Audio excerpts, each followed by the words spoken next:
Hey guys, welcome to Science Meets Literature. I bet you can't guess what we're making today. That's right, slime! Alright, so we are making slime, but we're making a special kind of slime. This slime is actually called thermochromic, and there's our big science word for today.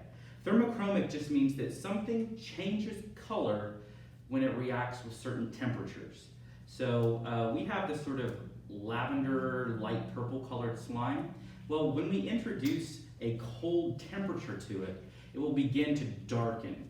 And I'm going to show you the best I can here, and you'll see it better close up. So I don't know if you can quite see how dark it's gotten. Okay, so let me show you how to make this slime and then explain to you how that thermochromism works. So I'm going to show you how to make the slime first, and then I'm going to explain what's happening when it's changing colors. So this is a pretty basic slime recipe. The first thing that we're going to add into it is we're going to add in a 5-ounce container of clear glue. 4 to 5 ounces will work. For slime making, it doesn't have to be exact. So I'm going to add into a bowl, and this is a bowl that I don't mind if it gets a little stained or gross because we're making slime. So we're going to add as much of the contents of that as we can. And then we're also going to be adding in baking soda. And that's going to help for it to firm up a little better, okay? So we're going to add in as much of this glue, and you can just let it kind of drip for a bit. Then we're going to add in a tablespoon of our baking soda, okay? So get as much of the glue out as you can. Scrape down the edges if that's possible for you. And I'm using clear glue, and I find that clear glue works better when we're making the color changing slime because the pigment will color better than with the white glue. Okay, now we're gonna add in our tablespoon of baking soda, and we wanna mix that up pretty thoroughly until there's no clumps. You don't really wanna be able to see the graininess from the baking soda. You just wanna be able to sort of see the glue, and it should look pretty smooth. All right, now that we've had this mixed up, and you can kind of see it's not exactly clear anymore, and that's okay. That just means that we really have incorporated our baking soda. Now we're gonna add in our thermochromic pigment. And I'll show you, this is the jar that I got of it. And you can see here, it tells you the temperature that it changes at and the colors that it will change between. Okay, so we're just gonna get about a half a teaspoon, and this powder is very light and very fine, so be careful because if you kind of spill it, it's really hard to pick back up. It's not like sand. And we're gonna add that in, and you'll notice as soon as you start to stir this up, how vibrant and colorful this is. And again, you want to mix this up until it's smooth. You don't want the powder to sort of be floating around on the surface of the glue. Okay, now that we have fully incorporated both our baking soda and our pigment, we're going to move on and we're going to actually turn it into slime.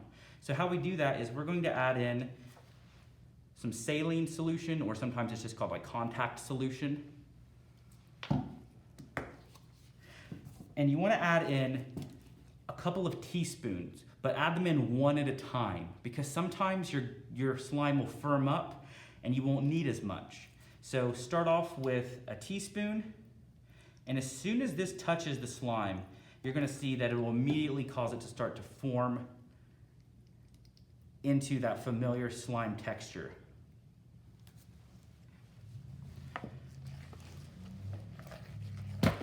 It'll start to pull away from the sides of the bowl. It'll start to form, you can kind of see here,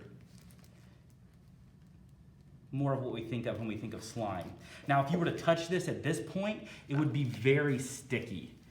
So I don't recommend that you do that until you see that a majority of the glue is coming away from the side of the bowl. So mix it for about 30 seconds, and then you can kind of judge where you're at. I definitely am going to need to add in another teaspoon of my solution here.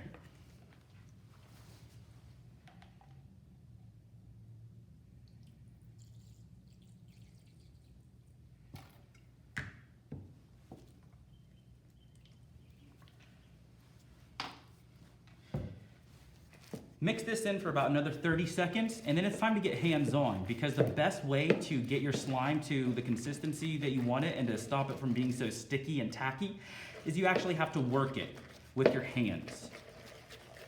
So once we have, you can see here how I have like a ball that is pulling away. This is good. This is kind of where I want it to be, because now I can actually take it out of the bowl and work with it. And you're just gonna work this. Sometimes it can take a couple of minutes until it stops being so tacky and sticky and gluey. You'll see as you're working it that it will begin to come off. When you start working with it, it is gonna stick in every little crevice of your hand. But you can start to sort of use the original piece to pick those pieces up. All right, so after about a minute or two of really kind of working it, you're left with this. You can see it's not sticking to me anymore. It's not gonna kind of stick to anything that I leave it on. Now we have slime. But remember, it has a special property called thermochromism. And what that means is when we get something cold, this is just ice in a water bottle, you can see we start off with this purplish color, and immediately when it touches, it changes. And you can do this with, you can kind of get the whole thing as blue as you can.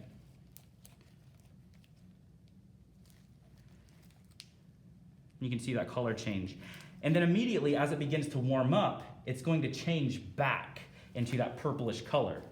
So thermochromism again is that property where it will change color, and you can already see it's sort of back to its original color because just from the warmth of my hands. There are special dyes that they use, special pigments called Leukodyes, and basically they act like a temperature detector. So when they detect one temperature, they're one color. In this case, this is sort of the warm temperature. Then when they detect another temperature, they change colors. And you might have seen these in things like mood rings. Sometimes you can get mugs that will change color when you put hot coffee or tea in them. They have spoons that will change colors when they hit the ice cream. There's all different kinds of applications for this. All right, guys, thanks for joining us for this episode of Science Meets Literature. If you're interested in science books or any other books, feel free to come into the library or give us a call at 740-354-5688. We'll see you next time.